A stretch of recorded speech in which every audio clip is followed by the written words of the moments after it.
Good evening. I'm glad to be part of this very important event. I would like to use my time to talk about the 9/11 Commission report, which is the present subject of my research. Many people have asked me, how good is the report? Well, that depends on your perspective.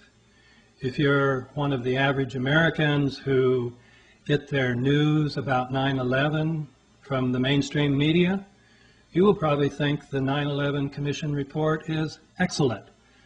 This seems to be the opinion of people who write customer reviews on Amazon.com, almost all of them giving it 5 stars. Some of them praise it by saying, it reads like a novel. Well, that's true. I myself would give it 5 stars if it were correctly categorized, that is, as a work of fiction. But it is not supposed to be a work of fiction. We are told in the preface that it was an attempt to give the fullest possible account of the events surrounding 9/11. Now, of course, they can't quite mean that. There were trillions of events surrounding 9/11.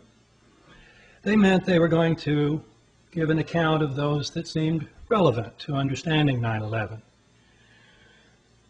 So that means there had to be a principle of selection. That principle of selection would be based upon your perspective. That is, your basic theory about what happened on 9/11. There are, of course, 2 basic theories of 9/11. Both of them are conspiracy theories. One of them is the official conspiracy theory put out by the Bush administration, according to which the attacks were planned and carried out entirely by Al-Qaeda, inspired by Osama bin Laden.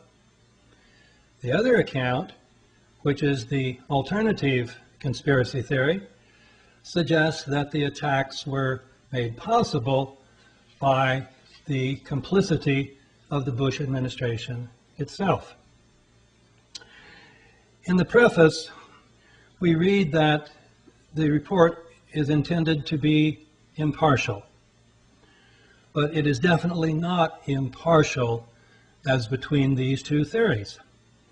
The Commission began its work simply by assuming the truth of the official theory. It did not argue for that theory. It simply assumed its truth from the outset and throughout its work.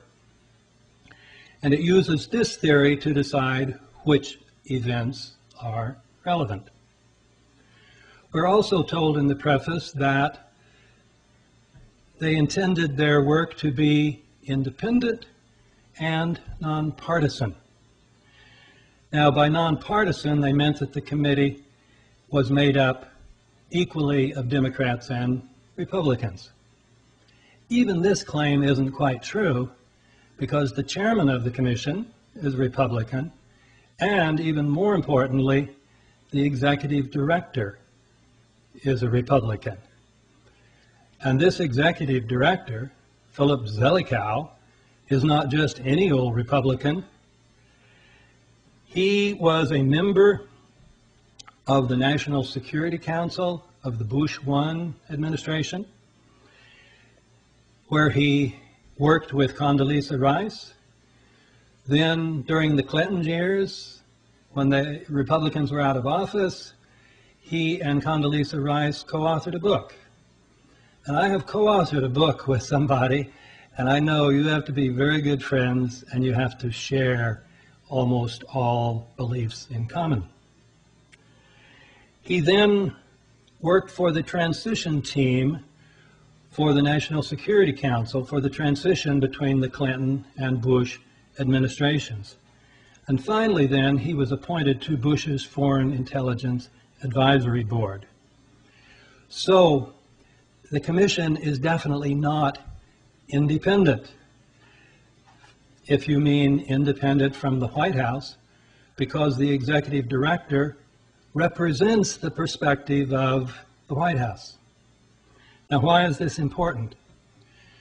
The executive director directed the work of the staff, and the staff of the commission, not the commissioners, did almost all the work. And as director of the staff, he decided which lines of inquiry were worthy to be looked into, which subjects should be subject to research, and which ones should not. Therefore, as executive director, Zelikow could direct the staff to investigate those events that were relevant to the official conspiracy theory and simply ignore all events that would be supportive of the alternative conspiracy theory.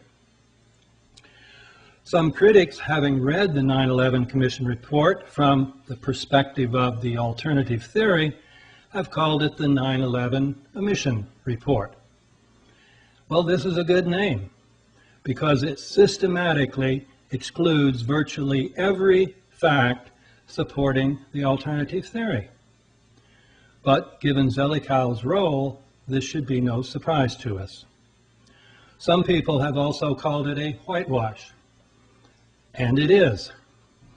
But this term assumes that the Commission should have investigated the White House, that is, various kinds of evidence suggesting that there was complicity by the White House. But given Zelikow's position, any investigation of the White House would have been carried out by, essentially, the White House itself. A more accurate way to put it was that as the White House's inside man on the Commission, Zelikow was in position to make sure that the White House, along with the CIA, the FBI, the Pentagon, and the Justice Department, was not investigated. Once we understand this, we will not be surprised by the Commission's omissions.